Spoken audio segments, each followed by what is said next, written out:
All right, welcome to another episode of Jackman Radio, and very excited tonight to have a returning guest. This is his third time on Jackman Radio with us. It's former CIA officer, author, and whistleblower, and just overall good guy, John Kiriakou. John, thanks so much for joining us tonight, man.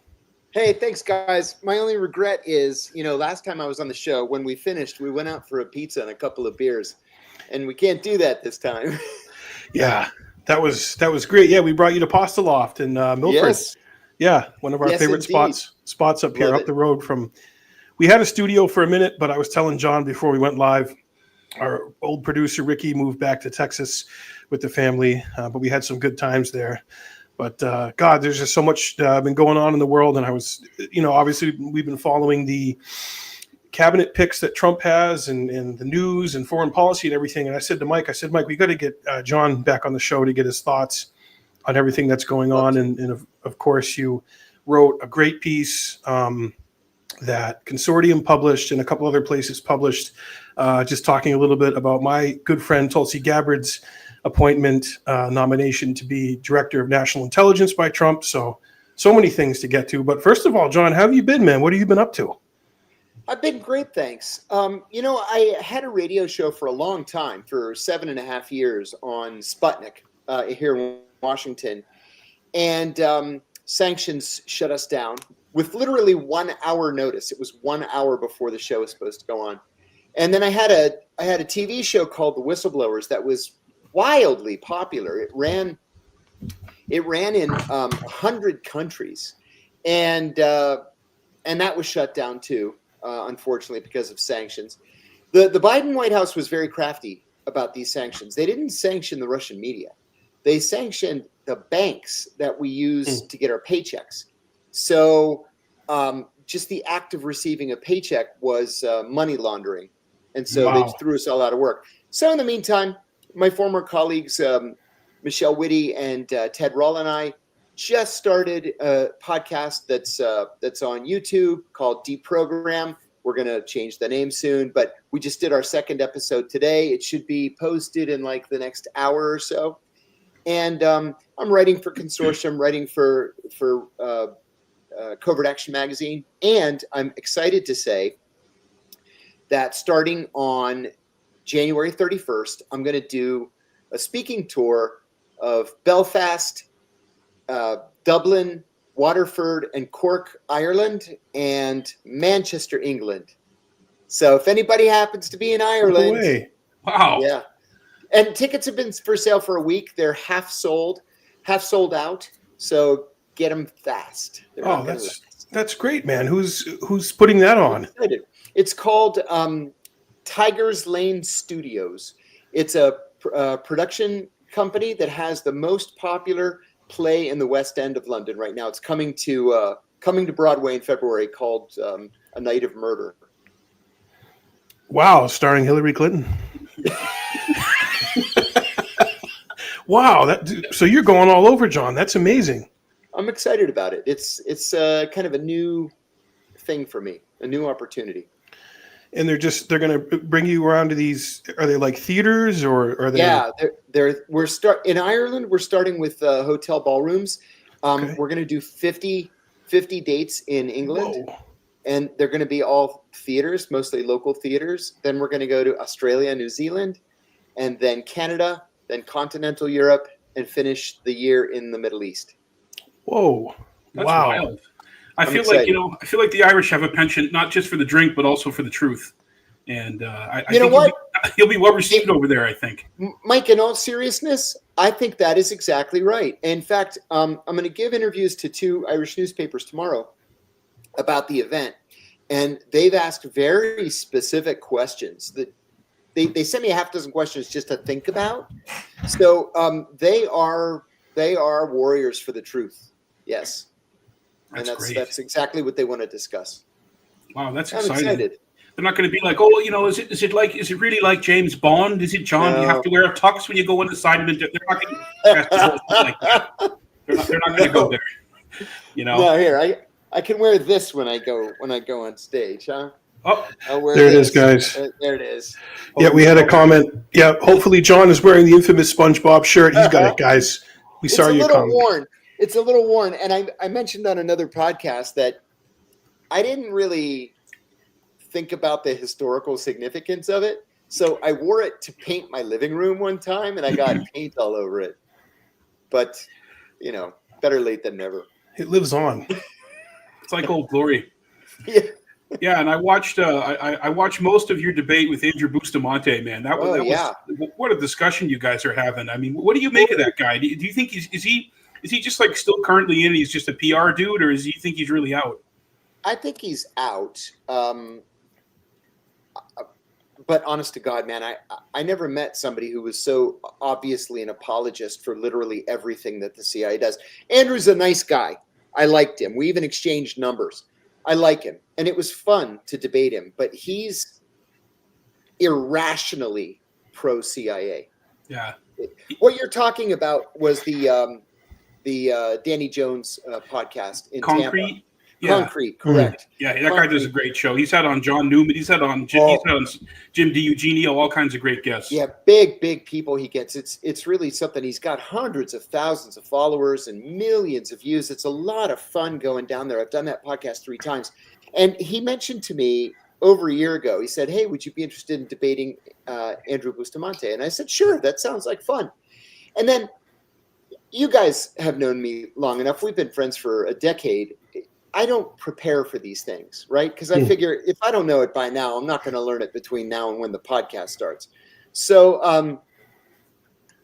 I started thinking a couple days in advance, this is a debate. And usually it's just John bloviating on, right? So maybe I should prepare. And then I thought, no, I'm not going to prepare. I'm just going to do what I always do. And I got to say, I was really pleased at the end of it with the way I came out of it. I tried hard not to be defensive, and he attacked me at one point. Which came at you a little bit. Yeah, he did. It kind of took me by surprise, but I think in the end it all worked out.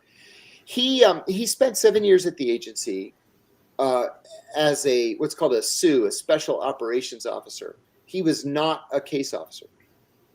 I'm going to say it a second time. Okay.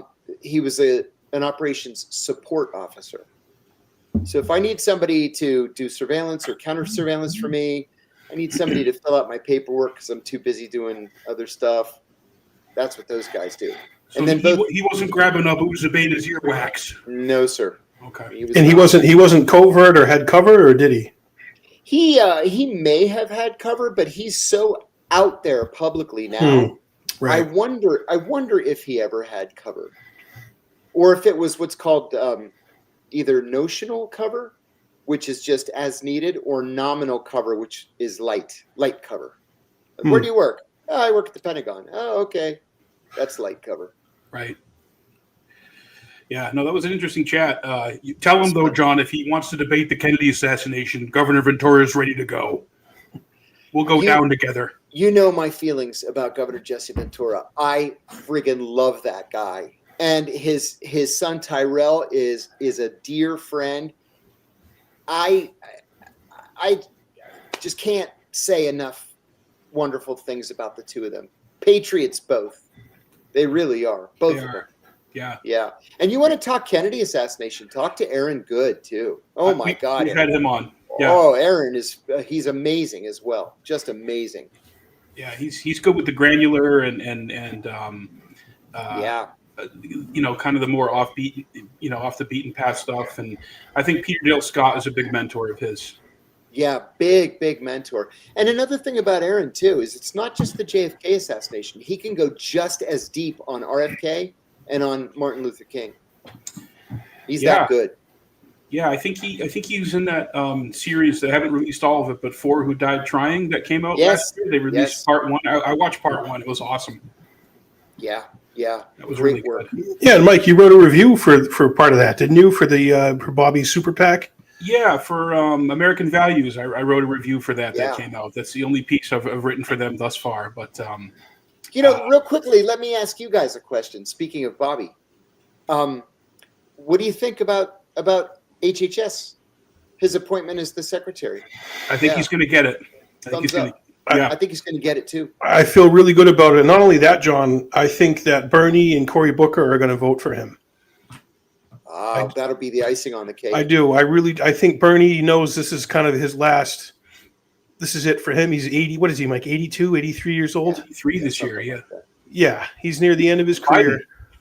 Yeah, he's near the end of his career, and he can really help promote a lot of the things that he has in common with Bobby. They're not going to agree on everything, but I'm feeling really good about it. Bobby has some really capable, intelligent, plugged-in people around him who are helping him navigate the confirmation process, and I think he's going to get it. I think, not just because he should get it in that he's been fighting this fight for so long, but also I think there's a lot of senators who they don't want to cross MAGA. They don't want to cross Trump and have a primary challenge in 2026.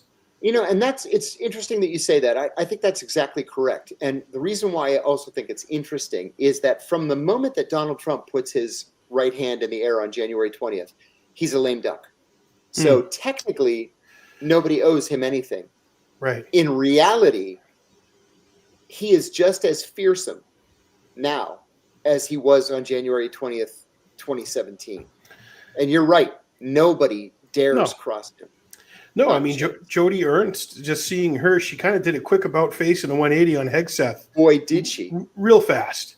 And it's funny, too, because Hegseth is actually easy to criticize. And I don't mean, he cheated on all three of his wives and he's got a long-standing alcohol problem. That stuff in the 2020s doesn't matter. It's not 1989 anymore, Welcome to Washington, D.C. That's right. And John Tower, oh my God, John Tower was in the Senate for 36 years and we never noticed that he womanized and drank. And then they rejected him. Right. Times have changed. But Hegseth, in my view, he's not qualified to run what is essentially a company of 3 million employees and a $1 trillion budget. Like, there's not one guy in America that's more qualified than Pete Hegseth to handle DOD. Right. I find that hard to believe. Yeah.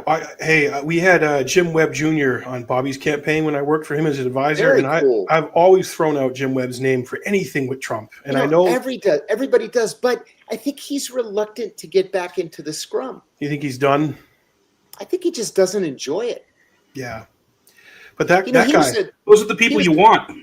Those are the people you want. He was a terrific senator when he was the senior senator from Virginia. Terrific senator. And he just didn't like it. Yeah, he beat George Allen, right, for that seat? Yeah, he did. And George Allen was popular. Yeah, George Allen, very popular. But he had the macaca moment, which seems quaint now, Yeah. That's the opening act at a MAGA rally. It's the craziest thing. Those are all really good points, John. And, Trump is going on personality and image and locker room jocular warrior guy who's going to run the Pentagon for me. Yeah.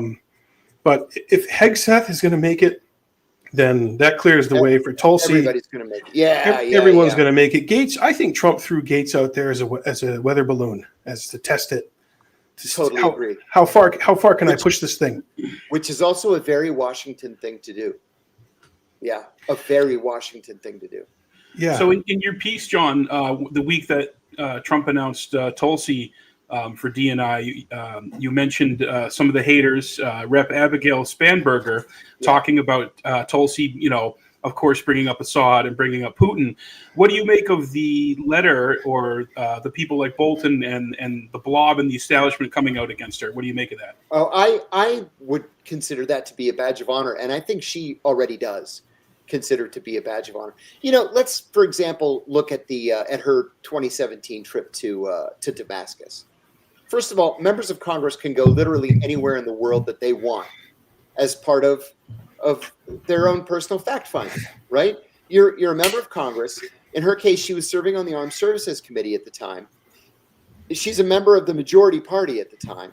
She's highly respected. She wanted to see the situation on the ground for herself. Now, whether or not you like Bashar al-Assad's personal politics, God bless. That's your personal business.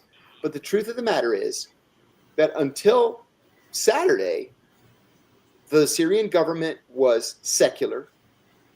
All religions, and I mean that word quite literally, all religions were free to practice their faith without any interference. I have been to the synagogue in Damascus, which is one of the oldest continuously working synagogues on the planet Earth.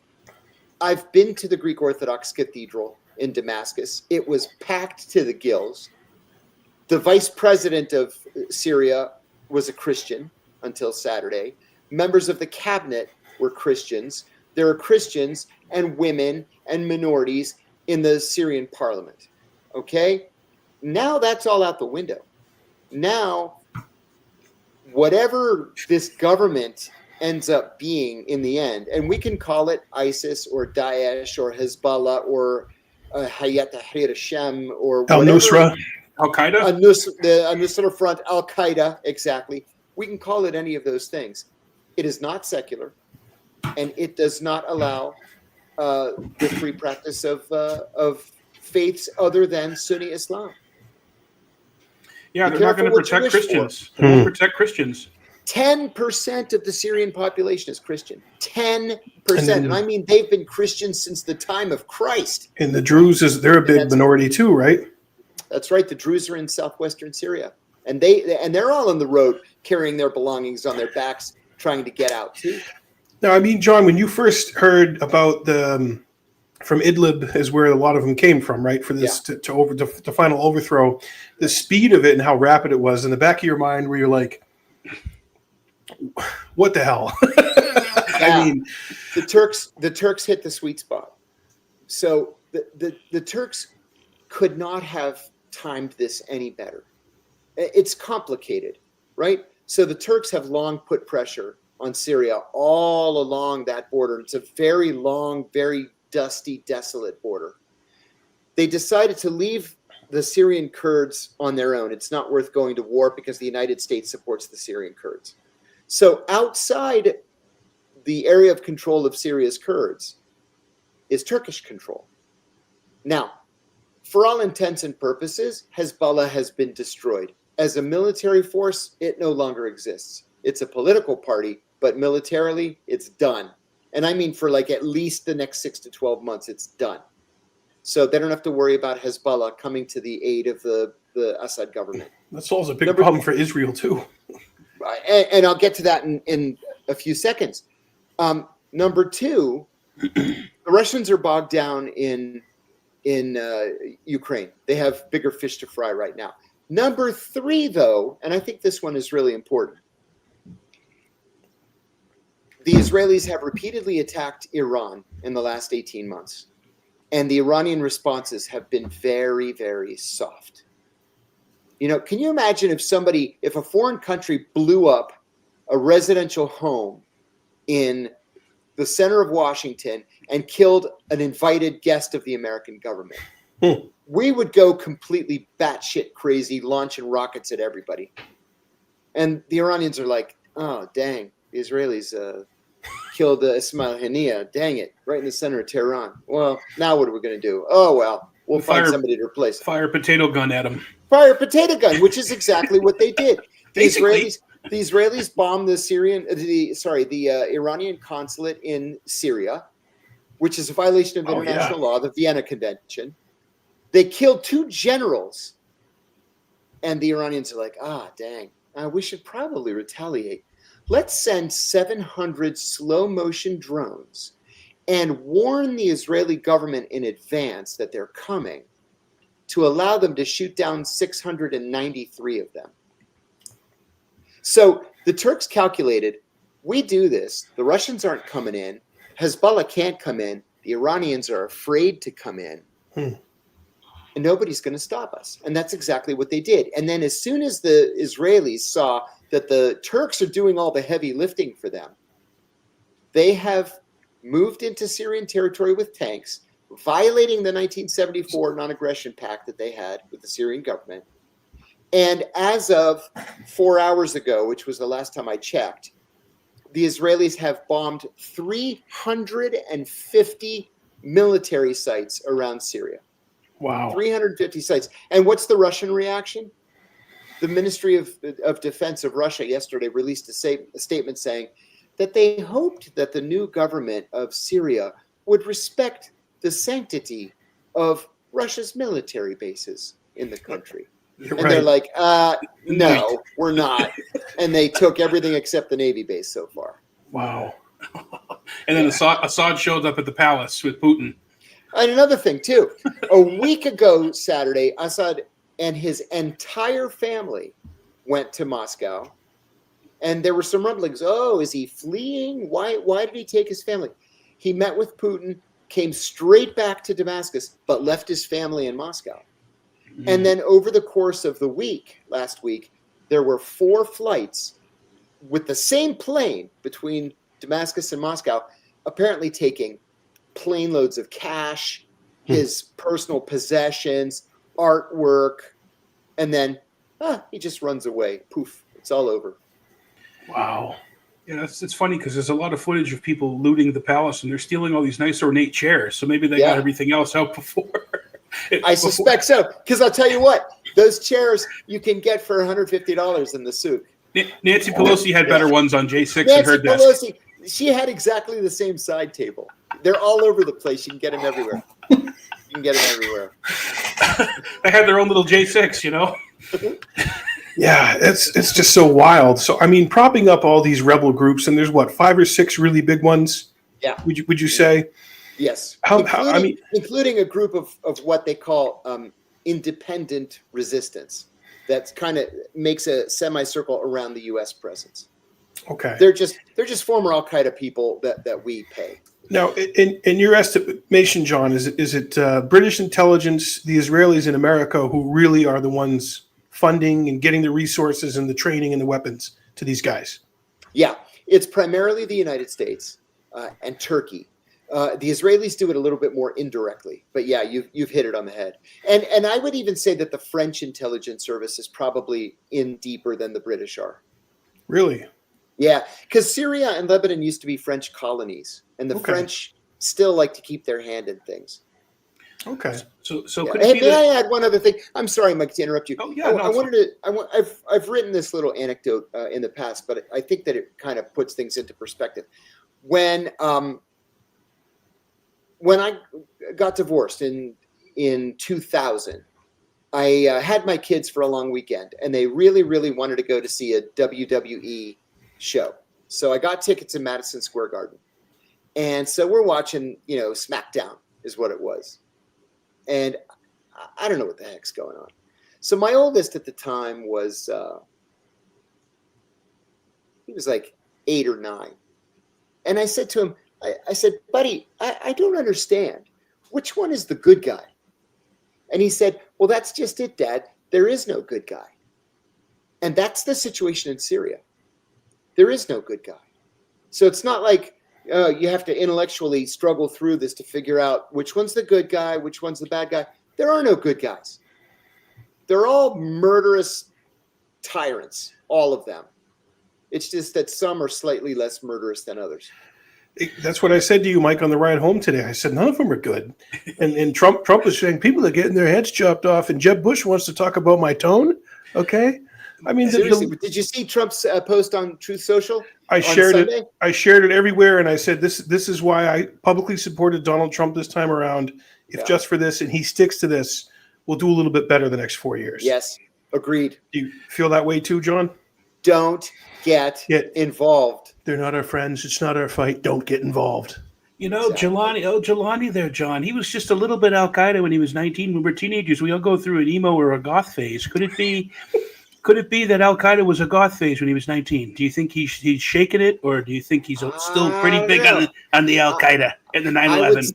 I would say that when he was the number 2 in ISIS, that may have been his goth phase. Yeah. As an adult, he ended up heading Al-Qaeda. And he was born in He was born in Saudi Arabia to Syrian parents from the Golan Heights. That's exactly right. You guys know the depth of the hatred that the Saudi royal family has had for the Syrian government for 50 years. It goes back. I wonder how much of this guy's logistical money has come from the Saudi royal family, because nobody's talking. Nobody's saying a word about Saudi Arabia. Well, that's a really good point. Yeah. Where does Saudi Arabia play in all this? That's a really good point. Yeah. They're just kind of like, you know, like we're supposed to think, oh yeah, oh no, they don't have anything to do with it. They haven't made any statement. That's nonsense. Yeah. And, you know, I feel badly for the Jordanians because they have yet more chaos on their border. Right on their border. I feel bad for the Egyptians because the Egyptians are like, well, now we don't have enough to worry about with all these Palestinians trying to cross over. Yeah. Now we have to worry about all hell breaking loose in Syria. Right. Exactly. What a mess. Yeah. I mean, you know, it's like if Trump can just obviously, I think it's hyperbole to say I'm going to get this thing solved in 24 hours, John. I mean, it's although. Since he's been president-elect, things that it seems like China wants to come to the table, Israel wants to come to the table, Putin. So it's almost like optics can lead to something. We can almost will something good into existence, and maybe keeping the nukes in the silos, you know, instead of flying. And that's what I'm hoping for. At this point, I'm with you. Like I'll support the candidate that doesn't think that there's a good outcome for any nuclear weapons. Hearing some of these military people who go on TV who say, well, if it was like a limited nuke, you know, if one nuke went off, you know, and maybe it'll kill 5 or 10 million people ultimately, but we can win that nuclear exchange. And I'm just thinking to myself, these people sound exactly like LeMay and the same psychopaths that were around Kennedy in the early 60s. Yes. Pat Buchanan. Of course a nuclear war is winnable. It's like, what? On what planet are you talking about? You know, and back to the ones that are criticizing Tulsi and trying to come out against her. I think there's a lot of the same names who were on the list that said that the Hunter laptop was just Russian intel. So I don't think those people or those voices have any credibility anymore, John. I don't know. Zero. Now, this is where Trump erred in the first term. He talked about draining the swamp and he's going to kill the swamp monster. And he perpetuated the swamp. He promoted the swamp monsters. You put the likes of bloody Gina Haspel in as the CIA director, or Mike Pompeo as the CIA director, John Bolton as the national security advisor. Are you out of your mind? But now I think it's different. I have a friend who's very senior in a major state Republican party, and he told me the most interesting story over the weekend. He said that he was in the room when Trump was first sworn in, right? He had been president for a week or two. He was in the room, and Trump was talking about. He asked a general who was there in the room, what would the fallout be from a U.S. nuclear strike on North Korea? He said, if I decided to bomb North Korea right now, what would the political fallout be? And the general was explaining the fallout, and then the national security advisor at the time, it was General Milley? Oh, I forget. No, Flynn. It was right after Flynn left, so it was a month in. I forget now, but anyway, he said, "Well, Mr. President, you would have more of an impact if you tried to make peace with the North Koreans. It would be so disarming. They wouldn't even know how to respond." And that's when Trump came up with the idea of the love letter. And it was historic. Wow. It was historic. So we're not dealing with an idiot. I mean, you can like Donald Trump or not like Donald Trump. There are a lot of Donald Trump's policies that I disagree with, but he actually is the peace candidate because he's open-minded enough to listen to others' opinions, and if he thinks it's a good idea, he'll adopt it as his own. And I will say, I think that and this is how we started this conversation, I think his appointments this time around are far better than they were in the first term. I think Tulsi Gabbard was an inspired, stick-it-to-the-man choice where you pick somebody who really is going to shake things up, but is qualified and knows what she's doing. And John Ratcliffe, you know, again, you can like his politics or dislike his politics, but he's an outsider with experience. Mm-hmm. Right. And you argued a known quantity in D.C. too. McMaster? It was McMaster. Thank you, Mulberry Picker. Mulberry Picker. McMaster. Yep. Yeah. Go ahead, Mike. What do you make, John, of the possibility of Amaryllis Fox Kennedy being the number 2 at the CIA? Have you heard? Deputy director that's being floated. Yes, I heard that about 4 days ago, and Axios reported it. It was a little shocking to me. Yeah, me too. But I don't know if you guys, I'm sure you guys do know her, yeah? From the Eric campaign. does. I do. I was on staff with the campaign for about 6 or 7 months, and I've had many meetings with Amaryllis and Bobby. I know her. I know her pretty well. I like and trust her. I don't know her. I've never met her, but she's got experience.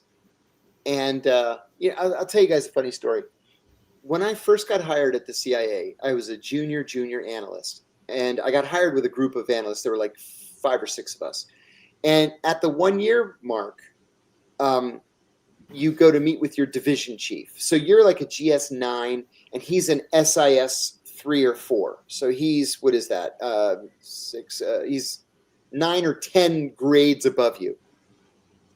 And he always asks the same question: where do you see yourself a year from now? And I said, I was the first one to speak, and I said, well, I hope to be an acknowledged expert, on the Persian Gulf, not just acknowledged in the agency, but in the intelligence community. I had already briefed the president at that point, the vice president, the secretary of state. And he goes, the next guy, and yeah, that guy, he wants to be an expert, and this guy. There was this older guy, he was also a GS9, but he was a linguist. And he said, well, in a year, I would like to have your job. And the division chief kind of looks at him, and he says, I've been here for 32 years to get this grade. And he says, well, I don't think you're any smarter than I am. I think I could do your job. Oh. Well, the guy didn't last 3 more months. They ended up taking his badge. They escorted him to his car and told him, get the hell out and don't ever come back. But 10 years later, I remember reflecting on that meeting.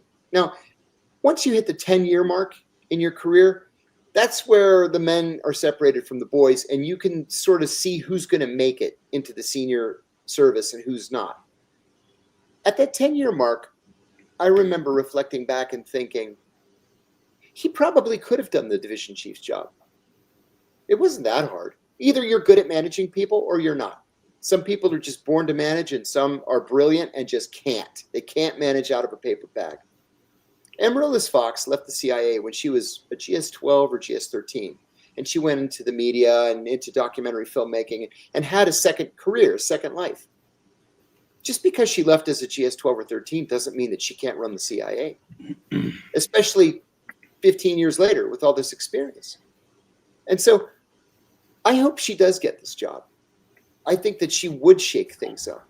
And I think that she is someone that the rest of us who used to be in the agency and are now outside looking in would consider a friend and supporter. Right. And based on your experiences, John, what is the primary duty of the deputy director of the CIA? The deputy director is the one who actually runs the day-to-day operations of the CIA. The director is busy every day meeting, breakfast with the president and lunch with the chairman of the Senate Intelligence Committee, and in the afternoon, briefing the Secretary of Energy, and then meeting with the King of Jordan, and then dinner with, the Prime Minister of whatever. The deputy director is the one going to the meetings, making the personnel decisions, making sure the trains run on time. Okay. Yeah. So it's more of a management and staying on point and on task and kind of directing where things are going to go. It's like conducting. And the CIA now has an executive director. Now it's called the deputy director for, I forget what, administration or something. That's not exactly the right title, but whatever it is, it used to be called the EXDIR, the executive director. And so the deputy director of the CIA sort of farms out to the executive director all the budgetary stuff. Okay. So that guy does the budget. You do covert action, major personnel changes, who gets to be the chief of what station in what part of the world, that kind of stuff. The deputy director picks that? Yeah. Okay. So that's based on probably relationships and interviewing people who they find to be experts of those regions of the world, or have experience or contacts, or have run. In a perfect world. Usually, let's say you started off as a case officer and you served in, I'm just going to make these up. This is not an acknowledgement that there are stations in these places. I'm just saying these as an example. let's say you start off your first tours in Abu Dhabi, then you go to Cairo, and then you go to headquarters, and then you go to Rome, and then you go to Kuwait. And each time you're getting promoted little by little. Then you go back to be a branch chief, and then you become a station chief. Well, you've spent most of your career in the Middle East, so the deputy director is going to look at your file, and he's going to say, oh, this guy belongs to the Near East Division and has spent most of his career in the Middle East. Let's make him station chief in, let's say, Tunis. And if he does well in Tunis, he can come home and be the deputy chief of, counterterrorism, let's say, or whatever. So you have to have you either have to have some experience specific to that region, or you are such a great manager that you just go from giant station to giant station because you're really great at leading people. Interesting. So in that position, do you think Amaryllis would be able to really go in and find the files and shake up a couple of skiffs? Because obviously that's what Bobby wants her to do, in my opinion. That's what he wants her to do. I would actually ask you if you think she has the ability to stand up to very powerful men.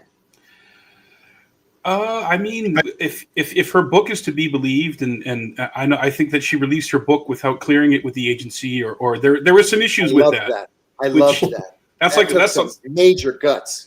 Punk rocker. So that's a ballsy thing to do, but I think she needs to know what she's looking for, because obviously they're going to try and obfuscate. And I want to see the Joannidis stuff. I want the Amspell document on Oswald. But I wanted to ask you though, John, but before we go back into that, I don't think the CIA is going to have a document that says, "Oh, this is what this really was. This is who." No. They're not going to write down. No. Like there's no smoking gun document. No. But I believe the CIA still wants to clutch those files because the researchers are so goddamn good at piecing stuff together that we can have a bigger picture of. It's called the mosaic concept, where you just take these little tiny tiles and you put them together, and they actually give you an entire picture. I asked Peter Dale Scott about a year ago. I said, we were talking about both the Trump administration and the Biden administration's failure to release these 10,000 documents. And I said to him, I'm going to make an educated guess here, and I'm going to say that those documents pertain specifically to CIA surveillance operations in Mexico City in 1963. And he said, I think that's exactly what they're about. So I said, well, 60 years have passed. Who gives a shit who the CIA was surveilling in Mexico City in 1963? And he said, that's not the question. The question is, was the CIA surveilling Lee Harvey Oswald in Mexico City in 1963? And the CIA doesn't want us to know the answer to that question. Well, according to Jefferson Morley, they had 5 different things opened up on Oswald before November the 22nd, including the Amspell with the DRE with George Joannidis, which was the first group to release any public information about Oswald after the assassination, to try and paint him as this rabid Castro supporter. Yes. And of course, I think we talked about this in the prior show, but Joannidis was the guy who told the House Select Committee what they could look at and what they couldn't look at in the 70s, but he failed to mention that he was involved with these student groups and the Castro stuff and what he knew about Oswald. I'm ashamed to say that the guy's Greek American, because, just as a general rule, we try to all stick together and support each other, but this was one very bad man. Yeah. And did you ever meet him? Did you know him? Nope, never met him. He left before your time. He died in the 90s or 2000. He left in like 75, I'm going to say. He was an earlier generation. He was way before you were in. So it's funny too, because there were a lot of guys from that generation, like legendary names that everybody used to talk about. Like, for example, James Angleton. When I got hired, people were still talking about Angleton and how scared they were just to walk past him in the hall. Nobody ever mentioned Joannidis. Nobody ever talked about him. Yeah, Angleton was more. Yeah, they called him Mother, and he was always hunting the mole. And some people thought he was the mole, and that's the paranoia. That's some of the guys, paranoia. We could have a whole 2-hour show just talking about Angleton. Well, we should do that in the future. I'll tell you a quick story. I told this recently on a podcast. Actually, no, I told it on my show, on my TV show. When I was stationed in Saudi Arabia in 1991 after the Iraqi invasion of Kuwait, and I was invited to dinner at the house of a member of the Saudi royal family, and it was a whole bunch of people. Must have been 100 people. So I see this guy, and he, sees me, and, you're just making the rounds, chit chat. So he introduces himself as Abdullah Philby. And I said, nice to meet you, Abdullah. I said, you have a kind of a famous name. There was actually a famous trader by the name of Philby, Kim Philby. And that's how I said it. There's a famous trader by the name of Philby. And he says, Kim was my brother. We don't talk about Kim. And I said, oh, I'm so sorry. I said, I'm sorry. I didn't mean to offend you. He said, no offense. He says, no offense. I said, do you mind if I ask you how could Kim Philby be your brother if you're Saudi and Muslim? And he told the most interesting story. Their father was a doctor, and he was the personal physician to King Abdulaziz ibn Saud, the founder of Saudi Arabia. And he served Ibn Saud faithfully for decades. Now, he had his family with a British wife, including Kim. He divorced her, moved to Saudi Arabia, was the king's personal physician. The king gave him a wife, a Saudi woman, and the doctor converted to Islam and had a second family. Wow. And Abdullah was from the second wife. Holy shit. I mean, that kind of makes sense, though. So that was legit. It was legit. It was Kim Philby's half-brother. Probably much younger brother, right? Much younger. He was. Yeah. I'm going to say he was probably 20 years older than me. Yeah. And at the time, I was in my 20s. I was like 26 or 7. So he was probably 50. Wow. Yeah, but small world. You just never know. And I want to get more information on Alan Dulles' relationship with Ruth Payne's family and Michael Payne's mother's friend. Have you heard any of those stories? I've heard a couple of them. But my just as a rule of thumb, you should believe every horrible story you hear about Alan Dulles and about John Foster Dulles, because they're more than likely true. Monsters. Yeah. Monsters both. I did an episode of my TV show on the United Fruit Company and how the United Fruit Company, like when the government of Guatemala said, hey, you guys are making billions of dollars from our bananas and our people are starving, so we're thinking of maybe, nationalizing part of the company. Arbenz. Arbenz. And then the United Fruit Company overthrows the government, installs Arbenz as the military dictator. But did you know that John Foster Dulles, Alan Dulles, and President Eisenhower's secretary's brother were on the board of directors of the United Fruit Company? That coup gave rise to the term Banana Republic. Right. Republic.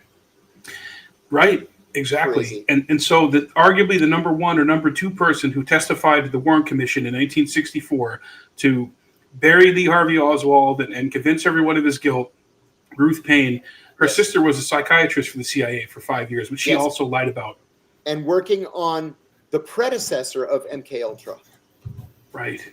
Yes. So there's a senator, I forget his name, who said, Oswald has the fingerprints of intelligence all around him.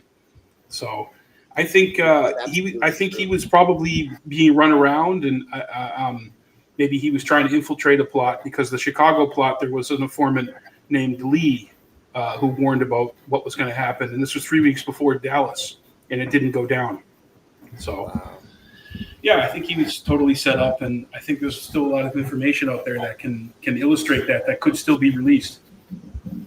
Well, I'll tell you what, if it's going to be released, it'll be this term. With these people, that's right. This term.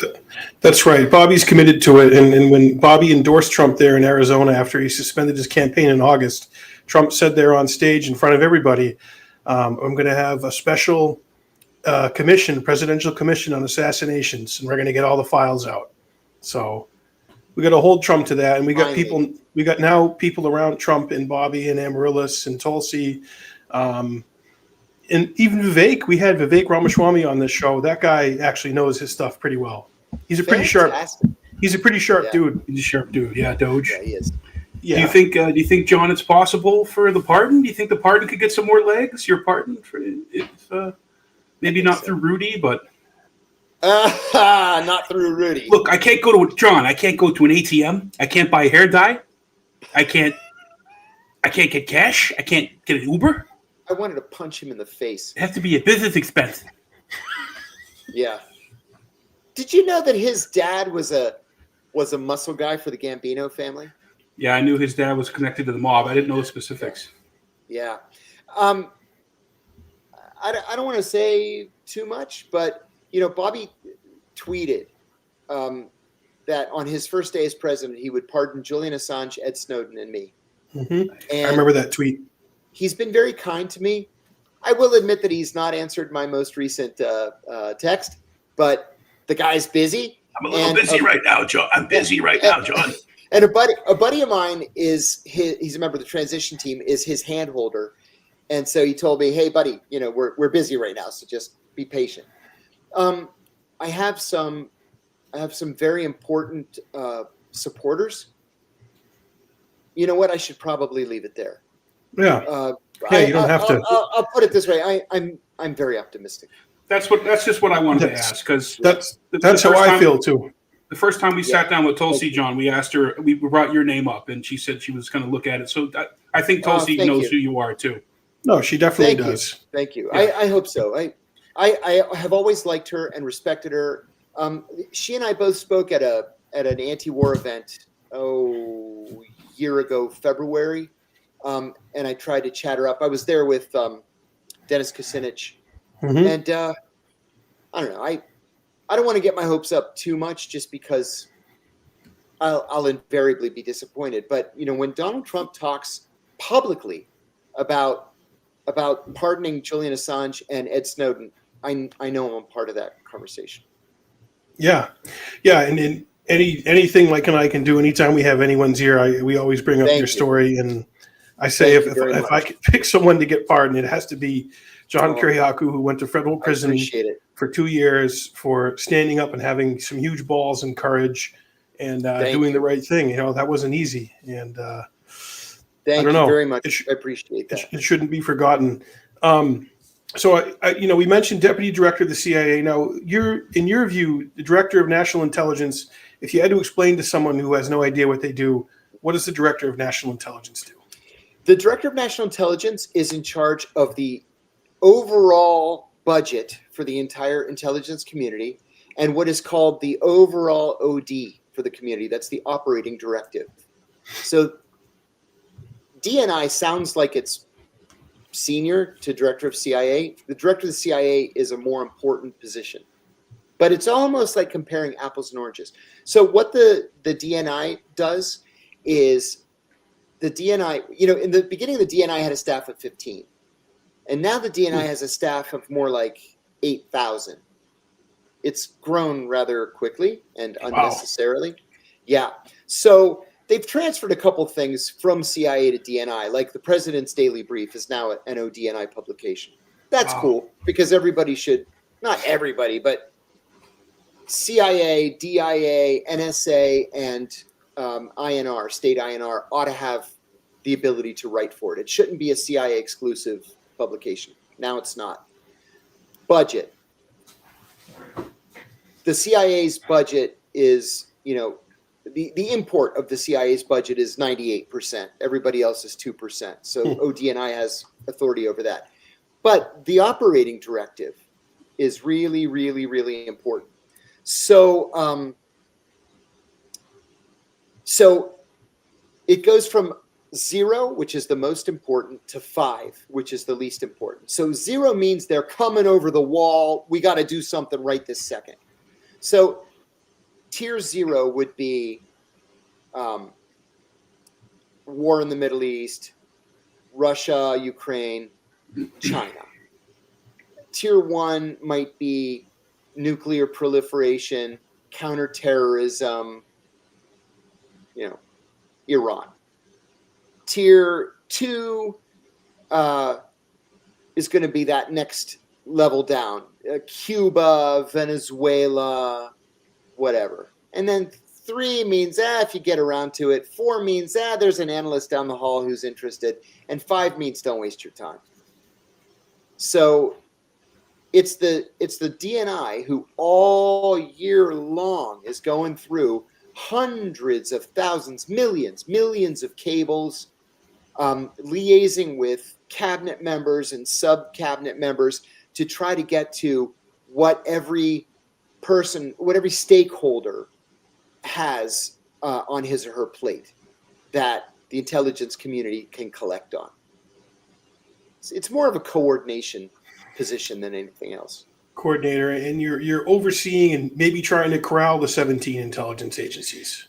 Yeah, they have this this position. They had this position at the CIA called the National Intelligence Council, and the members of the NIC were called National Intelligence Officers, NIO. So you have a National Intelligence Officer for the Middle East, one for Russia, one for China, one for Latin America, one for Africa, one for warning, one for proliferation, one for terrorism. And then there's like one for Europe and one for Southeast Asia. Those have all been transferred to the ODNI.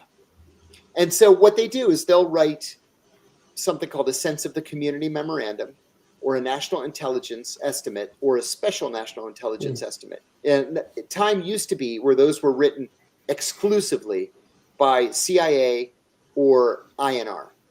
And now anybody in the community can write them because they're all going to be coordinated by the DNI anyway. So it actually has opened things up to more outside the box thinking. You know, this is a long time problem at the CIA. You have very smart people who went to the best schools in the country, and then they engage in this groupthink where they all sit around the table and agree with everybody. They and get siloed. Oh, I'll tell you what they do. They get siloed. I remember you need some junkyard dog sometimes in there, as you know. Yeah, you need a junkyard dog, man. You need a blue collar junkyard dog. You need a bomb thrower, like Gus Davrokatis used to be back in the good old days. But I remember sitting there watching these two guys. I was sitting there like this, watching these two guys argue over a word. We're like 45 minutes arguing whether it should be happy or glad. It's like, guys, I'm not doing this anymore. I don't fucking care what the word is. And neither's the president when he reads this stupid paper. Yeah. So that's ODNI now.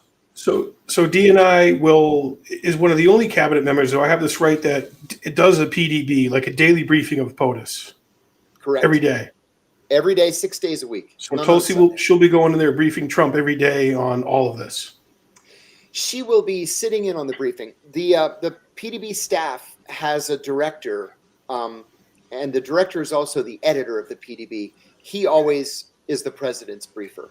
That's what Ray McGovern did for 27 years, right? That's what Ray McGovern did. Ray did it for 2 years.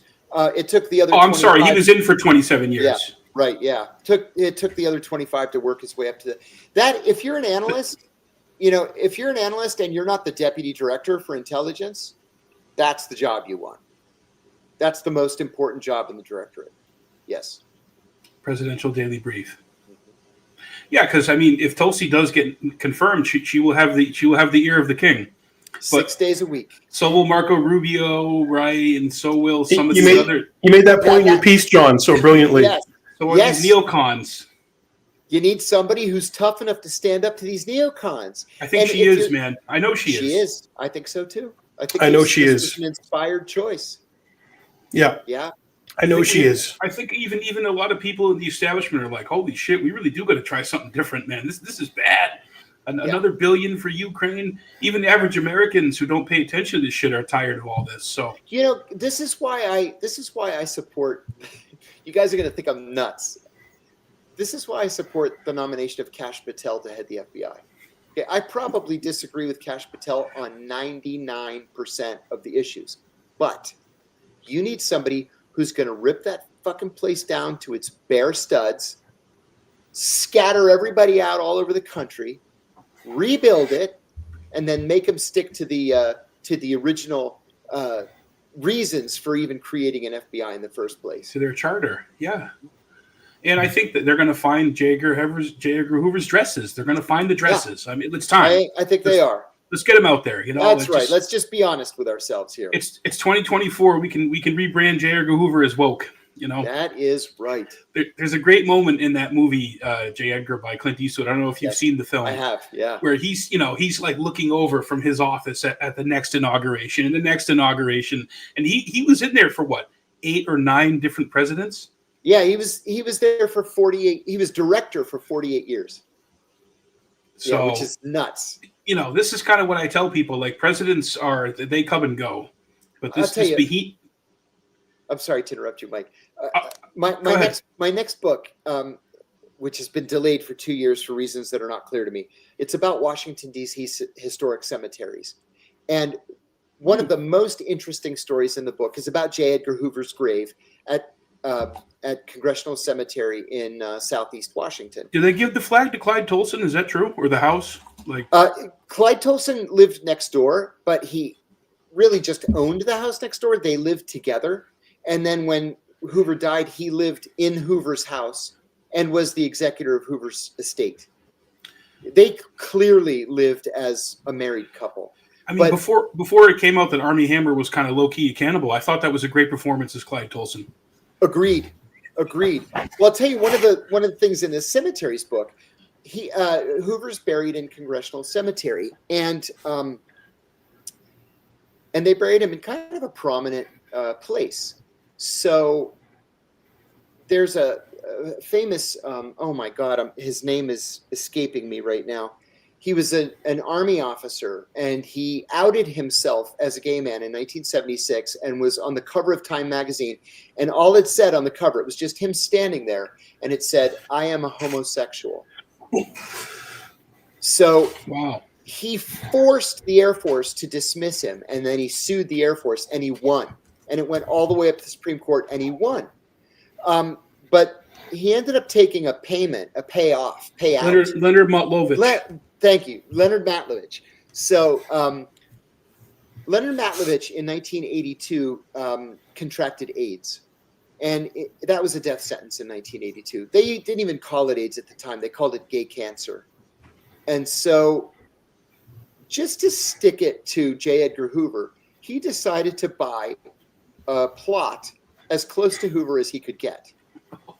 And so he died in 1986, I think it was, and is buried he's actually buried like two graves from Clyde Tolson and about 8 graves from Hoover. But because Leonard Matlovich was such an iconic, important figure in the gay rights movement, about 250 other gays bought all the plots in the area. Wow. And so now Hoover is completely surrounded in what is called the gay quarter. There's even a historical marker, the gay quarter. It's the first specifically gay area in any cemetery in America. And J. Edgar Hoover is right smack in the center of it. Did they send Harvey Milk there? Is he buried there? Yeah, Harvey Milk's buried there, yeah.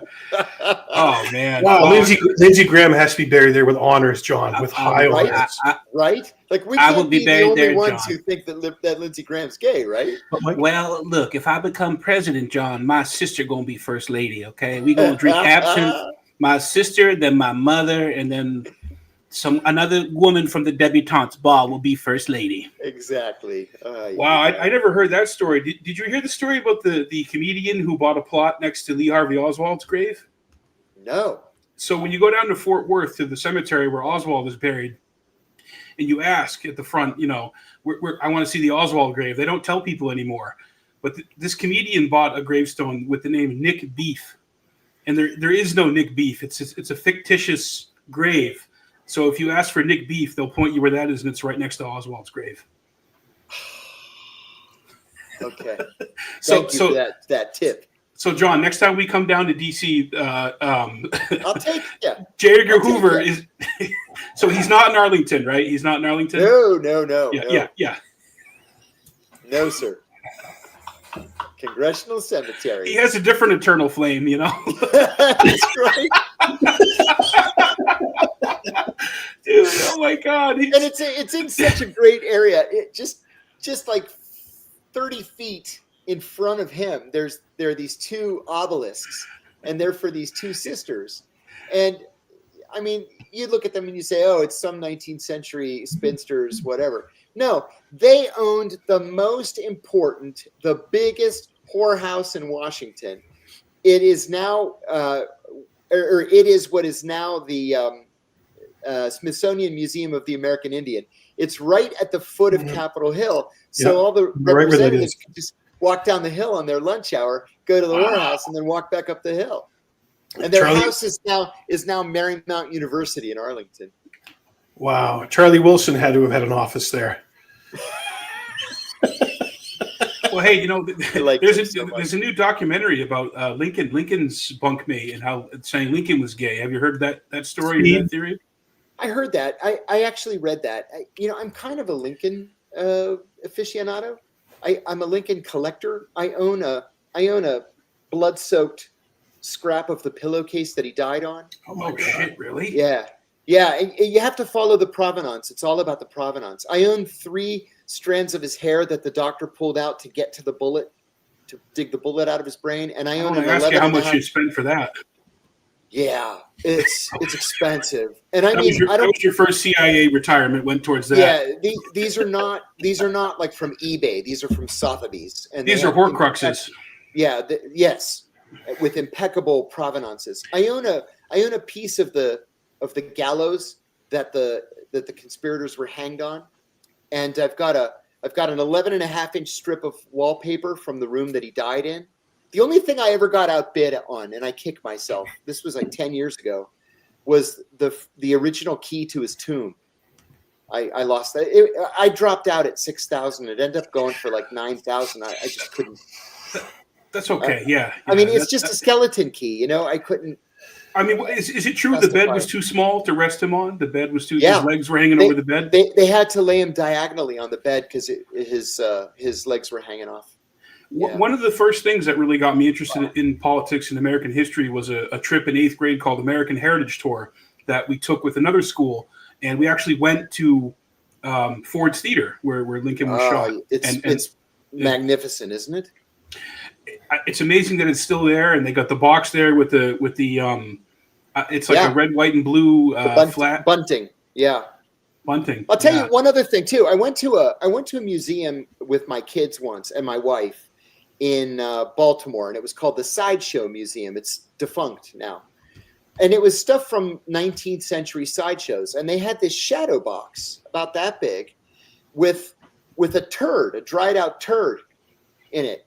And it was Abraham Lincoln's last turd. And they said that the night that he went to the theater, he got there a little bit late. The show had already started. Everybody, when they saw him, they stood up and clapped. And then the show went on. That he discreetly excused himself so he could drop a deuce, and then went back into the box, and Booth shot him.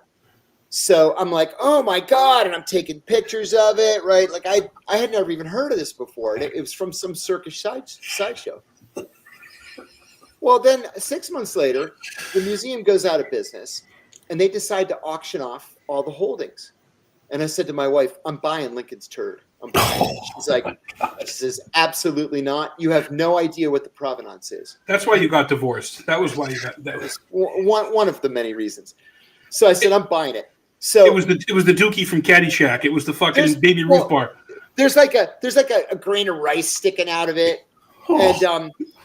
And like historians will tell you what his last meal was, and it included rice. And I'm like, okay, if this is truly Lincoln's turd, I'm buying it. I don't care. Oh my God. So I go to the auction online, and I get outbid, and I'm like, damn it! Like, what a conversation piece, right? But then the buyer sent it for DNA analysis, and they found that the turd had bits of Necco wafer in it. You remember Necco wafers when we were little kids? That's a more recent thing. 1880, they started making Necco wafers. 1880. So I kept my $5,000. You dodged a bullet. Woo! Yeah. And my wife is like, "You idiot! I told you." There's no historical evidence that he took a shit during the play. How would they? I mean, yeah, we'd have to get Alex Jones to analyze the plumbing there at Ford's that night, folks. We'd have to look at what kind of plumbing system they had, how you can get access to it, folks. We'll have Andrew Bustamante look at it. This is the thing, John. This is what he does the thing with his hands. Like, this is the thing. Lincoln's at the theater where Lincoln was shot. Okay, I can't confirm this, but I was only GS-13 when this happened, so I'm not going to say too much. Yeah. Hey, I like his sideshow bob hair. like you're trying to be discreet and you look like Sideshow Bob. He's undeniable. Rule number 1, do not draw attention to yourself. One time I was sitting at a cafe in Athens with the station chief. We were just doing a little surveillance detection route, and we stopped at this cafe. And we're sitting outside, just having a beer, and these two guys start insulting each other, like your mother, your sister, going back and forth. And then one of them like bitch slaps the other one across the face. And then, much to our shock, the other guy that got slapped pulls out a knife. And instinctively, I stood up. And my boss says, "What the fuck do you think you're doing? Did they teach you nothing? Do not draw attention to yourself." And I sat back down. And he was exactly right. And here Andrew Bustamante looks just like Sideshow Bob. He's very cartoonish. I mean, you're a big guy. What are you, like 6'2", 6'1"? 6'1". Mm-hmm. Yeah, so you're not like a shrinking violet, John. So no, you're over there. Do you have to put like ever have like a porn star mustache or? Oh yeah, mustache, beard. I was talking about this just recently on a podcast. I had a bald head with a comb over, and it was so perfectly done that the only seam was right here on the bridge of your nose. It was before I wore glasses, so they gave me glasses with clear lenses that covered up the seam.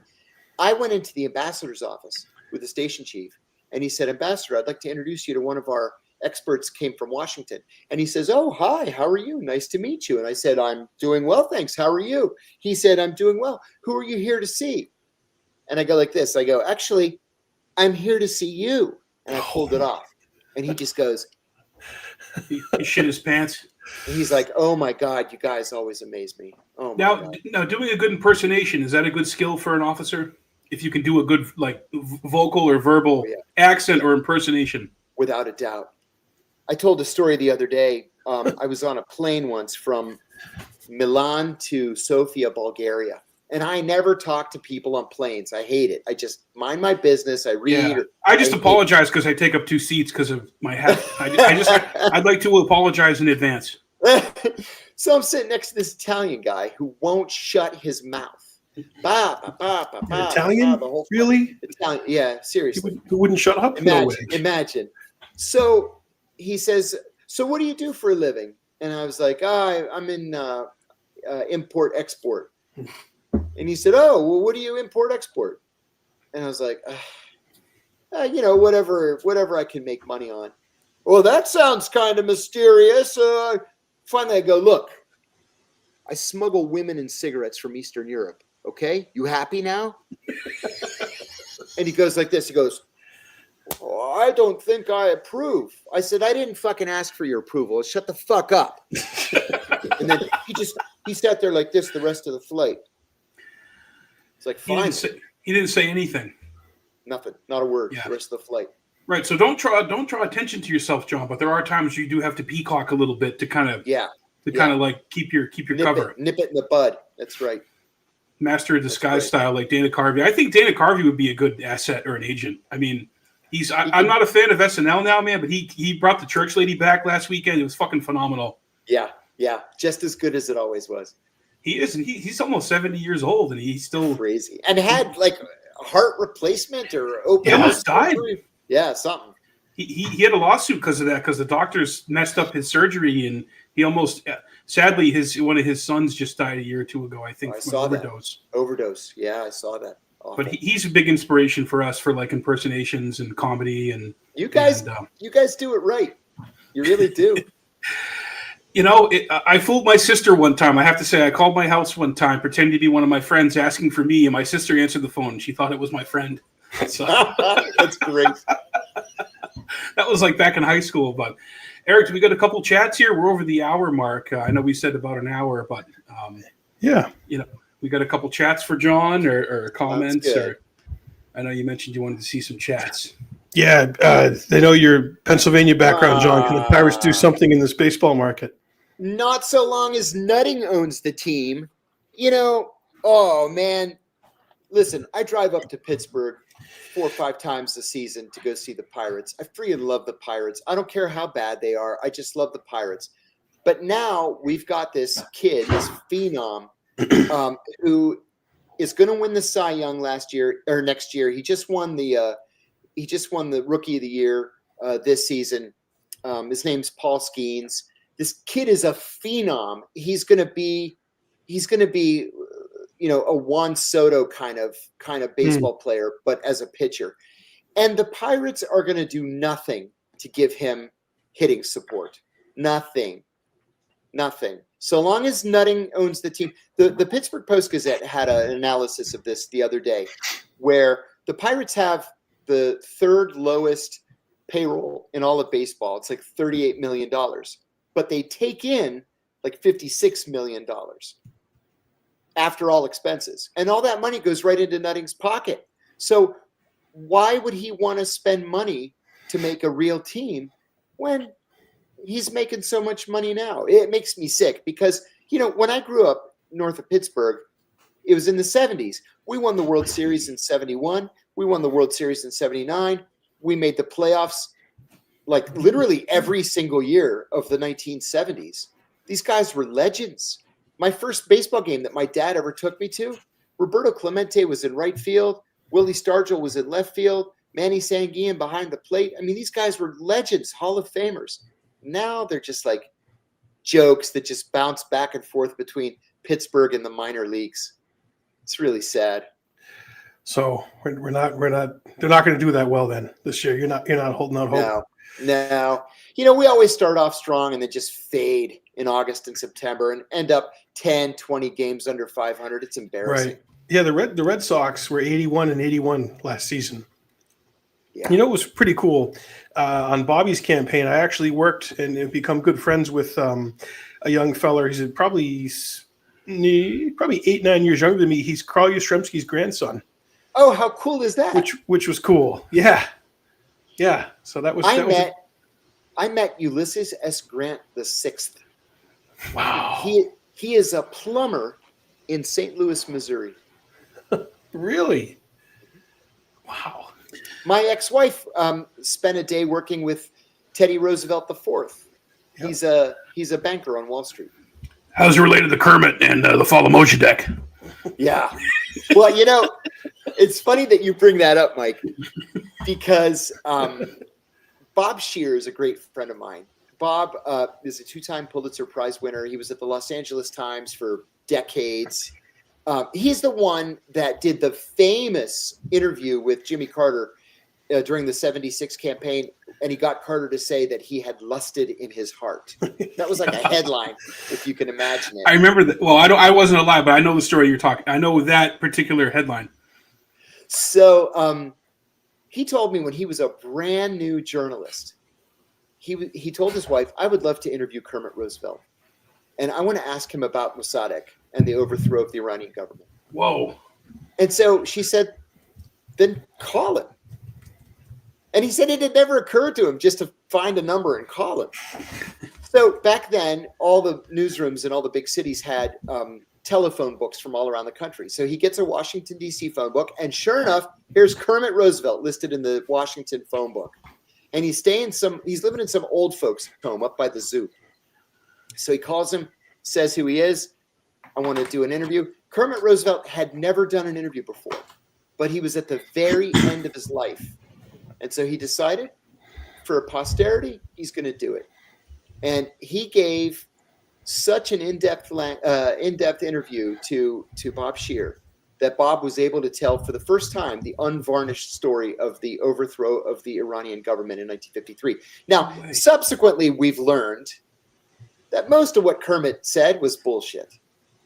That it was actually the British that overthrew the government. Kermit was the U.S. liaison to MI6, and Kermit was a media whore. He wanted to leak the story that they were dropping shit. They were dropping pamphlets and they were doing riots and counter riots. Exactly. That's exactly what happened. Yes. Wow. Yeah, he died in 2000. Yeah, that's kind of. He was like, old. He was born in 1916. It says here, so 1916 to 2000. He's a good run. John, what do you make of like E. Howard Hunt at the end? There was a Rolling Stone piece. There's his son, St. John Hunt. Like, I'm sure you're familiar with him and with that. Do you think E. Howard Hunt was loopy and full of shit, or do you think he was being truthful when he said that he was a bench warmer for Dallas? I think that Howard Hunt probably had something to do with it. There's this natural human need to come clean at the end of your life, unless you're some kind of sociopath. Most of us have this need to atone. And, there weren't rumors about Howard Hunt going back to 1963 for no reason, right? There's a reason why he was always suspected of having had a role in Dallas. And it may not have been a direct role, but I think that what he confessed on his deathbed, we should probably take seriously. Is there a CIA historian or something in conjunction with the CIA Hollywood Liaison Office when people ask about the Kennedy assassination or a famous op or event that like handles that as like a PR person? Yeah, what they do is they just refer you to the Office of Public Affairs, and then Public Affairs will refer you to the Office of the CIA historian, which has a website with all the declassified documents, which tell you nothing that will answer your question. But then they say, oh, look how transparent we are. We have 40,000 pages of documents on our website. Oh, my God, isn't it tells great? us nothing. No, it doesn't tell us anything. I hear they have a podcast now, John. Have you heard that? Yeah, they do. Yes. They haven't invited you on? They have not invited me on. But I will say, just between us girls here on the podcast. You're having more fun on Jackman Radio. That my detractors at the CIA are all either retired or dead. And I never say no to a student who wants to talk to me about career opportunities and whether the CIA might be right for them or wrong for them. And I give them the unvarnished truth. Well, a couple of them, more than a couple, about a half a dozen, have actually made it through the process and are now at the CIA. Oh, that's great. And they've told me, because I tell them, listen, I'm a realist. I would love it if the CIA ceased to exist, but it's not going to cease to exist. No, there's always going to be. But so there are patriots in the CIA, though. I there believe are. that. There are, and if you want to change the CIA, you have to do it from the inside. Mm-hmm. So now these half dozen people are inside, and she said that they've done a 180 on me, and it started when Bloody Gina Haspel, in her Senate confirmation hearings, admitted that the torture program was illegal. Wow. They told me, I heard this again just on Saturday, that as soon as she said that, people felt free to express their real opinions. And she said, people have completely turned around on you. Wow. I mean, deleting dozens of tapes from black sites of torture is kind of an admission of guilt. And it being wrong, being totally wrong. Yes. And what you did right. So, wow, that's got to feel good, though, John, for you. Yeah. You know? It did. Very much so. And I'll tell you another thing. A buddy of mine on Friday sent me a buddy of mine was taking a class at the Department of Homeland Security. And he said, dude, you're famous here. And he sent me this screenshot of a PowerPoint slide. And it says, the insider threat. And it has a picture of me. Really? Seriously. From his class? Yeah. Idiots. You know what was cool that I saw, and I think I even saw this since the last time we had you on in Milford. You were actually a professor, a teacher at Jared Leto? Oh, yeah. I was Jared Leto's high school history teacher. And he came back years later after he got really big and famous and was like, I love you. Let's do this interview. That's cool. Funny thing about Jared, he was friggin' brilliant. And I don't throw around the term brilliant. I mean, he was... I said to him senior year, he asked me to write him a letter of recommendation for film school. Right. So I did. And I said, Jared, he said, I want to be a director, Mr. Kiriakou. And I said, Jared, you're going to be a success no matter what you decide to do. Truly. He went to film school in Philadelphia. I went to the CIA. I went overseas, came back on R&R in 1995. And here's Jared on the cover of TV Guide. He was doing this show, My So-Called Life, He played like the really good-looking, brooding, quiet kid, and he won an Emmy. And I was like, "Oh my God, Jared made it!" And I ran into him on the street once, and we stopped and chatted. And he's like, "I know, I can't believe it." I'm like, "I told you, you're going to be a success no matter what you do." And then when I wrote my second book, I won the Penn First Amendment Award. It's a big deal. It's one of the big four with the Penn Faulkner, the Pulitzer, and the Edgar Allan Poe. And they said, "Well, do you know anybody famous that could give you the award? It's at the Beverly Hills Hotel," was the ceremony. And I said, "Yeah, I know a couple people." I said, "Yoko Ono might do it. She's been really good to me." So they called her, and she said, "Oh, I'd like to do it, but I'm kind of frail now, and I can't fly out to the West Coast anymore. It's just too much for me." So I said, Oliver Stone would do it in a heartbeat. And they said, "Nah, we had Oliver last year. We want to try to mix it up." And I said, "Well, I was Jared Leto's high school history teacher." So they said, "Oh, okay, we'll reach out to his people." He said yes instantly. And he went and he did it. It was great. And then the next day I went on his podcast. He has a house in the Hollywood Hills, and he's got a studio set up there. So I went and did his podcast. What's funny is that big show, My So-Called Life, was with Claire Danes, who was Carrie in Homeland. Yeah, that's exactly right. And she did a brilliant job. Totally accurate about CIA, John, right? Everything totally accurate.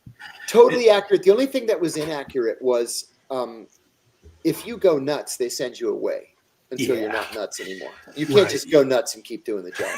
And you fill up, become station chief, and yeah. But Jared Leto also at one time owned Lookout Mountain out in. He still does. Laurel Canyon. Well, Frank Sinatra and Marilyn Monroe had like security clearance to go there and film stuff. Yeah. It was a Navy facility. It's absolutely enormous. It's like 100,000 square feet, but it looks like you step into a time capsule. It's right out of the 70s.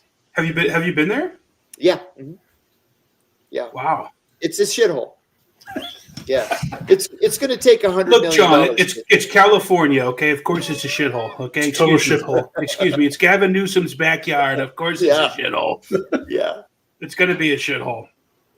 We have another question here. I think we touched on this in our first one. Was John B. Hello, John. Was Philip Seymour Hoffman character in Charlie Wilson's War modeled after John K? No, it wasn't.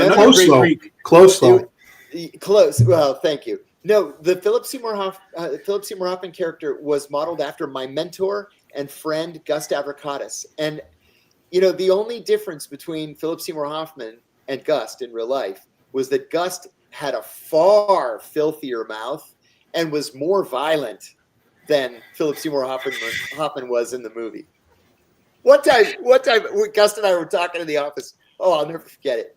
And I mean, he and I were like this, right? He was truly my mentor. He was like a father figure to me. And we grew up. I grew up within 15 miles of his hometown, so we had the Western Pennsylvania connection, and we're both Greek, and all that stuff. We used to have dinner together all the time. But I said one sentence. I said, Malios was a torturer. Now, Malios was the second victim of a terrorist group that we were working against called Revolutionary Organization 17 November. He was also the chief of the Greek National Police during the military dictatorship, and he was a proud, avowed torturer. The United Nations called him Greece's head of torture. So all I said was, Malios was a torturer. He grabbed me by the shirt and slammed me up against the wall and said, Malios was my friend, motherfucker, like that. Whoa. And I said, old man, you better get your fucking hands off me or you're going to be very sorry. And then he let me go. And I said, I know he was your friend. He was also a monster. Keep your fucking hands off me. And then, we went to lunch together like everything was fine. And then after you guys had some pita bread and some good Greek, nice Greek food. And it's interesting because that's similar to kind of when you were doing the debate on concrete in Bustamante. His mentor, the guy that helped his wife get in, was a guy that you were like, well, this is a guy who oversaw torture or who signed off on it, or I forget his name, but yeah. Yeah, Bustamante is misguided. I'd like to have him on. Do you think he'd come on? Yes, I do. Yeah, you think he would? Yes. We'll be nice. We'll be nice to him. When was he in the 90s or later than that? He's younger than a lot. Oh, he's a lot younger than I am. Yeah, he was there for 7 years from like 05 to 12 or something like that. Well, that would be interesting, Mike, because we came of age in the War on Terror, so we'd be able to talk some shit with him. Yeah, because I'd love to. Homeland Security's threat levels with Ashcroft and Ridge, that was very real for us, Mike. Red, orange, yellow, yeah. We trolled Tom Ridge at a Jeb Bush event back in 2015, Eric? When was it? We snuck backstage after Jeb spoke because Tom Ridge introduced him, and we had a camera in front of Tom Ridge. We didn't film this part. We filmed a little thing with him, but I said, "This is before we filmed." I said, "Could you say if you don't? Hi, I'm Tom Ridge, and if you don't listen to Jackman Radio, we're going to raise the terror alert level to red." He looked at me. He's like, "I'm not going to do that." I mean, John, this is literally the guy. This guy was so fucking scary to Mike and I in high He's school. our Freddy Krueger. He's our Freddy Krueger because after 9/11 and they created Homeland Security, this is the guy that's on TV day in and day out, blinking red, man. There's forest fires are at yellow today. Oh, they're at orange. Oh, they're at red. It seems comical now, but that's how we grew up. So I remember when I was still at the agency and they raised it to red. There was a run on duct tape at Home Depot. Jesus. And I remember George Tenet saying, "This is ridiculous. This is ridiculous. We can't keep doing this." Even Tenet said that, huh? Yeah. He had a moment of clarity. These colors didn't make sense to anybody. That was Clown World, the colors. It was just to scare people. Fire Pixie says, John, I got to ask, what is John's opinion of Fletcher Prouty? She was wronged, but not by the CIA, by the FBI. Fletcher wasn't he I think he was what was Fletcher Prouty, Eric? He was a liaison to the Pentagon and the he's the guy. I'm sorry. I'm sorry. You know what? I'm talking about. Hold on 1 second. Prouty was Sutherland's character in JFK was based on Fletcher Prouty. I'm sorry. I was thinking of the woman. Someone else. Prouty. Her name is Prouty. Hold on a second. Folks, we do this live. We do this in real time. We do it live like Bill O'Reilly. Yeah. Fuck it. We'll do it live. She was accused of being a member of Hezbollah. Oh. Wow. Ooh, you don't want to be that person. Jesus. Gordon Prouty's wife. Her name was Nada Prouty. Nada Prouty. So I worked with her husband, and she was a naturalized American of Lebanese origin. She joined the CIA, had a stellar career, went to the FBI, and they picked up some communications where she was talking to a cousin in Lebanon. Hi, how are you? What's new? How's everybody? How's the family? And then her cousin was married to a guy who was a member of Hezbollah. Well, Hezbollah is a legitimate political party in Lebanon. Right. Whether we like their politics or not. Well, the reality of it. And so they actually revoked her American citizenship. So here she's an FBI agent and a former CIA officer, and she is not any longer an American citizen. And she was stuck in this no man's land because she's married to a member of the Senior Intelligence Service. What do you do? Wow. Yeah, that's shitty. Awful, terrible. Yeah. And I'm looking at FBI.gov. Ex-agent Prouty pleads guilty. She pled guilty to fraudulently obtaining American citizenship, which she used to get a job with both the CIA and the FBI. They railroaded her. Fletcher Prouty, right? He was the chief of special ops. But I don't think he was at the CIA, was he? He was at the Pentagon. He was a Pentagon guy who liaised Pentagon and intel agencies on covert ops. Yeah, exactly. Donald Sutherland portrays him in JFK. That's right. It's based on him. Yeah. I apologize. I really don't know enough about him to say anything. That's fine. Apologize. I just wanted to. It was an audience question, so I wanted to make sure we asked it. No, that's fine. But another question I had, John, and you don't have to tell the whole story. And I thought this story was hilarious, and I thought it humanized a certain former president was Bill Clinton just being chastised by Hillary when you were on a trip, and then you observed him going down for an event afterwards, being treated like a rock star. Can you elaborate a little bit on that? Yeah. So when I was stationed in Greece, Bill Clinton came for an official visit. It was the first official presidential visit to Greece since Eisenhower was president. So this was a very, very big deal. It was November of 1999. And when you work at an American embassy and there's a presidential visit, no matter who you work for, everybody has to pitch in. And so the ambassador just randomly assigned jobs to everybody. And my job that I was randomly assigned was to be the note taker in Clinton's meeting with the prime minister, the defense minister, and the foreign minister. That's so good. All together. It was a plum assignment. Dude, that's epic for any political science nerd. Yeah, incredible. And, the funny part was, and I know you've heard this, the meeting was held in the presidential suite at the Intercontinental Hotel on the top floor overlooking Athens. It's absolutely magnificent. And there was a gigantic table that was just covered in food, right? Buffet that you could have fed 100 people. And it was the prime minister, the defense minister, the foreign minister, and their note taker, President Clinton, Secretary Albright, Sandy Berger, the national security advisor, Ambassador Nick Burns, and me. So it was 9 of us. So their note taker is standing on the opposite side of the room. I'm standing on the opposite side of the room by the food. So they come in and there are handshakes and hugs and it's really warm. And Clinton says to the prime minister, "Can I get you something to eat?" And the prime minister says, "Oh, no, thank you." And the defense minister, no, coffee, tea, no. And then Clinton turns to me and he says, "May I offer you something to eat?" And I said, "Oh, no, thank you, Mr. President. I'm good." And he goes, oh, are you with me?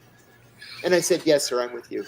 I'm your note taker. Yeah. And he says, "Oh, I'm sorry. I thought you were Greek." And I said, "I kind of am, but not really, but I'm with you." So then they do the meeting. And the meeting was so devoid of any substance. It was, "We love you and you love us and you are the birthplace of democracy. And we have 1.5 million Greeks in the United States and it's beautiful here and I love it." And then they went back and forth like this. And then they got up and gave big bear hugs and it was all great. And then the Greeks walked out. So once the Greeks walked out, Clinton and Berger get up and walk out, go into the hall. Ambassador Burns and Secretary Albright walk out into the hall. And then I walk out last. So I'm standing against the wall, just standing there. And each of these two groups is about 3 feet away from me. So Clinton and Berger finish their conversation. Berger goes over to Albright and Burns. So the president and I are just standing there. And the elevator at the end of the hall opens up and off comes Hillary and Chelsea. And man, Hillary's got this puss like. She's just been shopping all day too, right? Yeah. So spending taxpayer money. Yeah. She walks right up to us and she just stands there. She doesn't say anything. One thing that I learned about Clinton very quickly was he hates silence. He always wants to be talking and joshing and joking and laughing and yelling and we're just standing there. So he says, "Boy, we sure had a good time at the Parthenon this morning, didn't we, Hill?"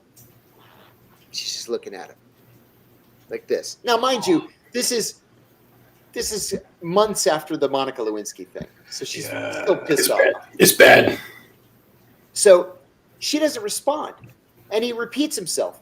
"Oh, we sure had a good time at the Parthenon this morning, didn't we, Hill?" And she says, "Jesus Christ, Bill, it rained all day. I'll be in the room." And she walks between us. She walks between us. And then he looks at me and he says, "Let's get the hell out of here." So he and I walk to the elevator The Secret Service follows us. Everybody gets in the elevator. We go down to the basement, and there are like 500 screaming women down there. It was the Greek USA Women's Business Council, and they're screaming like, he's some kind of rock star or something. Like the We Beatles. love you. Yeah. Yeah, like the Beatles. And then he jumped right in and gave one of the greatest speeches I've ever seen in my life. And I remember thinking, of course I didn't say anything because it's not my place, to speak unless I'm spoken to. But I remember thinking, my God, man, you have to go to sleep to that every night? Seriously? Yeah. Oh So my you God. actually, and Trump was like, I actually think Hillary's worse than Bill. She does the attacking and the raping, and she does the cover up, and she does the Counterattack. Yeah. She's way more devious than he is. The two of them, the 1-2 punch of the Clintons. No, I mean, say what you will about Bill, how awful he is or whatever. That's a great story, John. That's a great story. That dude has that skill. I've seen him work rooms. I've met him a couple times. Mike, you met him here in Peterborough at the town hall. So he came here to Peterborough, New Hampshire, and he was doing a town hall for Hillary during the 2008 election. And I got the microphone, and he called on me to ask a question. And I said, what if Hillary wins, what is she going to do to hold the Bush administration accountable for Iraq, for torture, for everything? And he goes, I can tell you're not passionate about that. That's the first thing he says, and he totally disarms the whole room. Laughs at me. See what he does? He's good at it. A friend of mine was the head of fundraising for Clinton for the entire southeastern United States, and Clinton named him ambassador to Luxembourg, and now he's the president of. I won't. Yeah, okay. He's the president of Rutgers University. So anyway, he told me the greatest story. He said that when the Lewinsky story broke, all the finance people got together and said, we have to convince him to resign. He's got to resign, let Gore be president, and then let Gore run for his own term. He can't continue on as president. He might be indicted by the grand jury for perjury. He's got to resign. And they all met the night beforehand. They rented a small ballroom, like a meeting room at the Willard Hotel across the street from the White House. And Clinton came over. So they're all prepared. He said it was like 8 of them. They're all prepared to say, Mr. President, you have to resign for the good of the Democratic Party, for the good of the country. He walks in and he says, I have let you down, friends. Oh. And started crying. And the ambassador told me 15 minutes later, they're bawling and they're shouting, we love you, Bill. We love you. Nobody ever mentioned the word resignation. And he said, we knew exactly what had happened. Somebody had leaked to him what this was about. Yeah. And he's so good at working the room and disarming everybody. He's got a way about him. Oh, yes, he does. So, John, what is, in your opinion, what's the most accurate film depiction of the CIA? And why is it The Good Shepherd and the Recruit? Yeah, it actually is The Good Shepherd and the Recruit. Oh, is it? I literally just pulled it out of my ass. Now, you know what? I just gave a very, very long interview to Business Weekly for a documentary that they're doing on spy films. And we went into depth. I mean, for hours. I was there for 4 hours. We're looking at clip after clip after clip. The Recruit, the only thing about The Recruit that was inaccurate. Al Pacino's hair? Yeah, that too. Actually, no. There are a lot of guys with hair like that. It was that they didn't beat us in training. That was made up for dramatic effect. Everything else was spot on. It was exactly right. And then, what were we just saying? The Recruit, and then Good Shepherd. Matt Damon. Good Shepherd, because the Good Shepherd was historically based. Like they used actual first-hand accounts, first-person accounts, documentary accounts to make that real. It was right on. When he finds out that his British professor is MI6, or he's also with the CIA, and then they kill him and throw him in the water, you're just like, what the fuck is going on? But that crazy shit used to happen during the Cold War. OSS. and OSS. We had an agreement with the KGB once the CIA was created in 1947. We had an agreement with the KGB. We won't kill your guys, and you don't kill our guys. And both sides really held to that. The KGB didn't have the same agreement with other services. And in fact, when Kennedy was killed, the first official communication we had from any country was from the KGB, and they said, "We swear we didn't do this." Khrushchev wept. Yeah. When he was in line to sign the book at Kennedy's funeral. That's what I've read. I mean, I think Bobby even writes about that in the American Values book. And I think Jackie Kennedy even said shortly after, we know it wasn't Cuba, we know it wasn't Russia, because Fidel Castro's first reaction when he heard was like, oh, shit. Yeah. So to go back earlier when you were talking, were they spying on Oswald in Mexico City? I don't think Oswald was even in Mexico City. he couldn't drive. He didn't have a license. So supposedly he got there on a bus, but I don't think, like, although there is a CIA person who said her and her son, their job was to photograph Oswald or take video footage of him, but let's see it. I guess I want to reserve judgment before we see him. Based on my research, I personally don't believe Oswald ever went to the embassies down there. But I could be wrong, and I'm willing to admit that I could be wrong. I'd love to see these documents. I don't think there's any legal reason for them to remain classified. Yeah.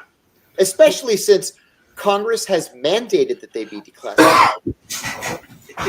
There is no legal exemption from the Mandatory Declassification Act. It was a law that was passed in 92, so by 2017 they all should have come out. And it was actually Mike Pompeo and Mike Pence that told Trump not to do it. Not to do it. Yes. So bums both.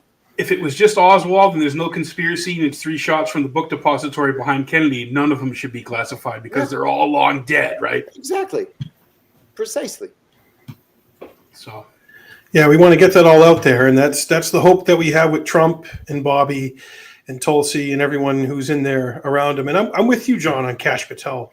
I think that guy's going to be a fucking ball crusher and a wrecking ball to all that. And you always say, John, don't ever talk to the FBI. Do not trust the FBI.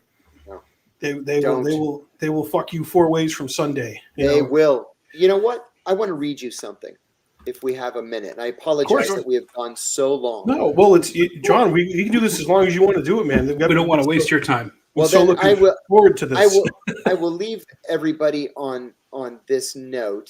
Hold on 1 second. Our audience loves you, John. Jackman Radio loves you. You're one of our favorite guests, quite frankly. Hey, thank you. I appreciate it. The only other guest who's been on 3 times, I think, is Jesse Ventura and Adam Fitzgerald, and we talked about. Hey, great.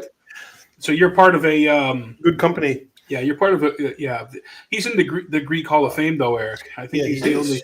Actually, John, I think we told you this. My parents' honeymoon was in Greece.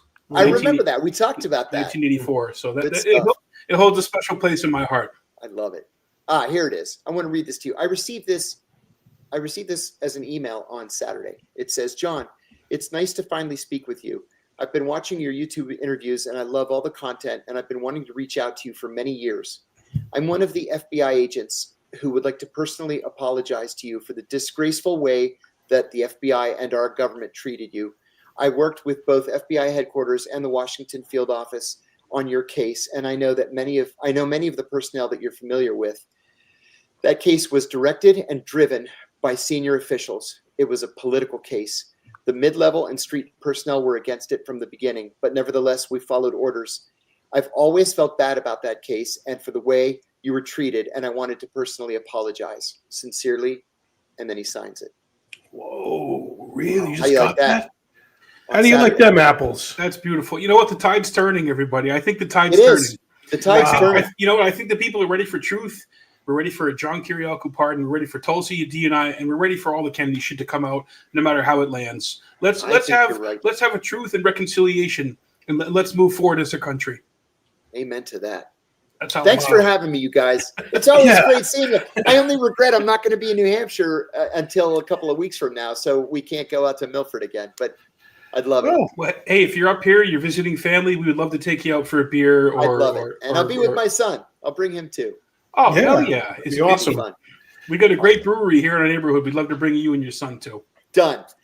Well, John, before we get off here, log off, tell everyone where they can find you and support what you're doing right now.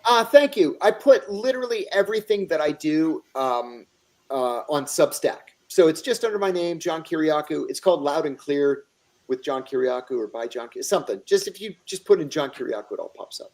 So thank you for that. Awesome. Well, folks, thanks for tuning in with us tonight. It's always fun with John. And John is proof that there are really good people who can serve in our government. There are patriots on the inside, people who want to do the right thing and will do the right thing. So thank you for tuning in with us. Hit that like and subscribe button. And if you want to support this podcast, patreon.com/JackmanRadio.